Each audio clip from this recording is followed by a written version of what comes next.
your love's gone.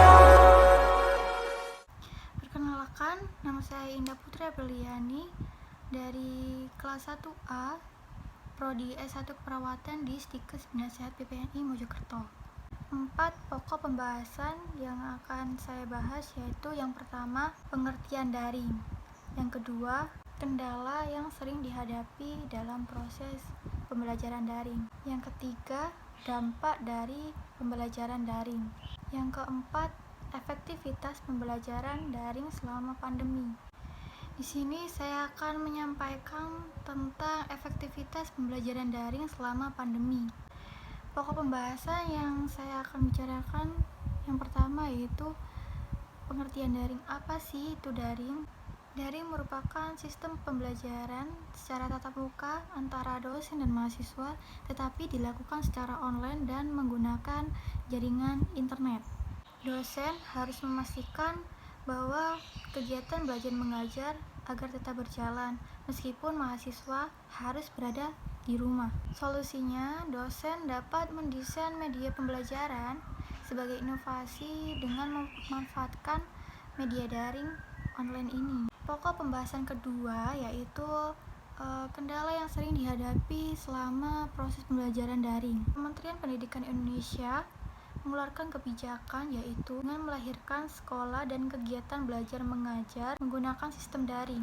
Nah, di sini sering muncul permasalahan serta kesulitan dalam penerapan belajar mengajar. Apa aja sih permasalahannya?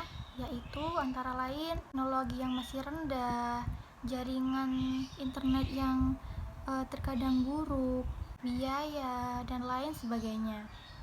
Pokok pembahasan yang ketiga yaitu dampak dari sistem pembelajaran daring. Bicara tentang dampak, tentu saja tidak hanya terdapat dampak negatif, ada juga dampak positifnya. Berbicara tentang dampak positif, yang pertama, mahasiswa merasa nyaman dalam mengemukakan gagasan dan pertanyaan. Mengikuti pembelajaran dari rumah membuat mereka tidak merasakan adanya tekanan psikologis yang biasa mereka alami saat mereka melakukan tatap muka atau pembelajaran secara langsung. Adapun ketiadaan penghambat fisik dan nyaman dalam berkomunikasi. Dampak positif yang kedua yaitu tidak terkendala waktu dan tempat. Dosen memberikan perkuliahan melalui kelas-kelas virtual dapat dengan mudah diakses dimanapun dan kapanpun.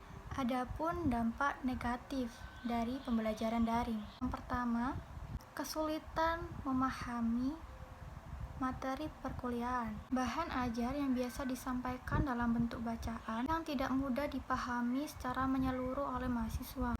Mereka berasumsi bahwa materi dan tugas tidak cukup karena perlu penjelasan secara langsung oleh dosen. Yang kedua dari dampak negatif, yaitu gaya belajar.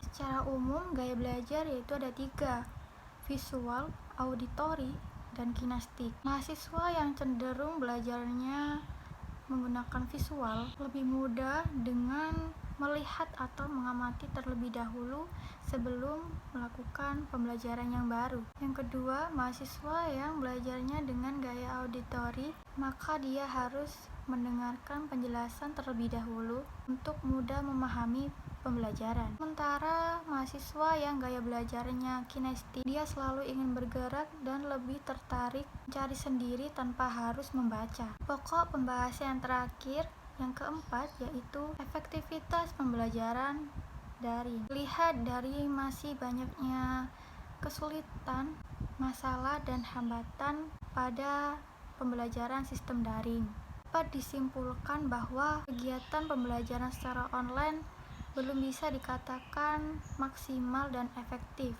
Efektivitas pembelajaran daring dipengaruhi oleh kemampuan dosen dan mahasiswa. Ketersediaan sarana dan prasarana yang memadai menjadi penunjang yang lebih besar pada kesuksesan proses pembelajaran mengajar. Sekian penjelasan dari saya. Mohon maaf apabila ada kesalahan. Mohon dimaklumi.